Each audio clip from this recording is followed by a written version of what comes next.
having a go on the Pellet Waggler now.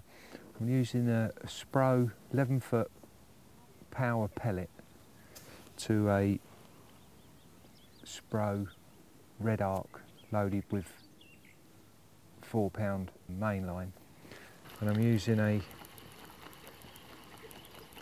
small Creluso Pellet Waggler. The aerodynamics on these floats are unbelievable. You've got a bar that runs halfway down the centre of the body, and unlike your conventional wagglers, when you cast a conventional waggler out, the shot acts as like a drag system, as opposed to with this bar on the Creluso float, it actually pulls forward and projects the float in front of the hook bait. It flies through the air like a dart.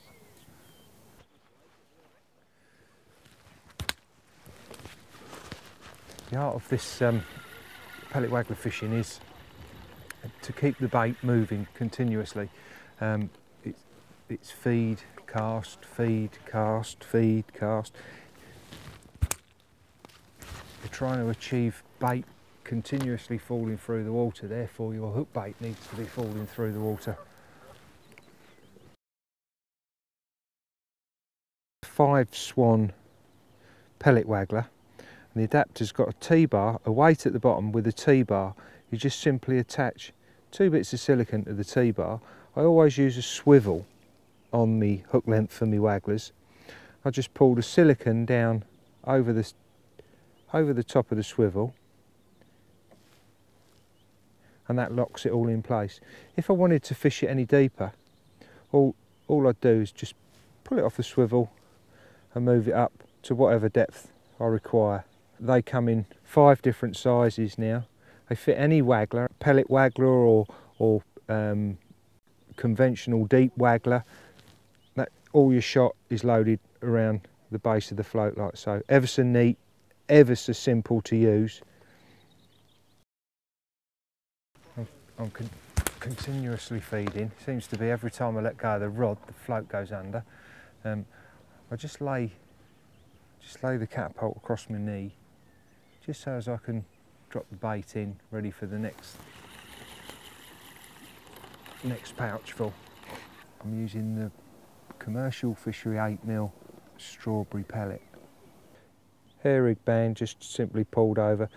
I feel the bait's never in the water long enough for them to really have a good look at it. I mean, if they were looking at it, they wouldn't eat it, would they? Because they'd see a hook there.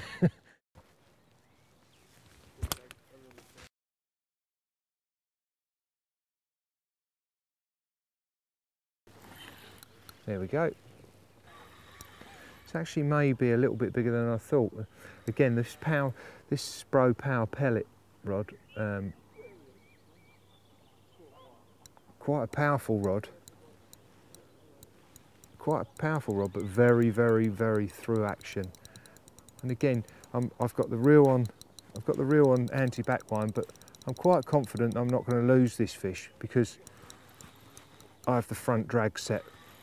So even under the rod tip, you can see how the rod bends, and it's very forgiving. And I know that any sudden lunges, my reel's it's just gonna, like so. See? Just take your time. There's no rush. Never a rush. Just savour the moment, really, because you may not get another one. Just goes to show, just steady feeding and being confident in what you do, that 9 times out of 10 it will pay dividends. That's okay, that's okay. It's actually a little bit bigger than I first thought. I thought when I first hooked it, it was actually a skimmer, but it's not, it's a carp, I can assure you. It's that's why it's a ghost carp. Another ghost carp, they always fight. Lovely fish to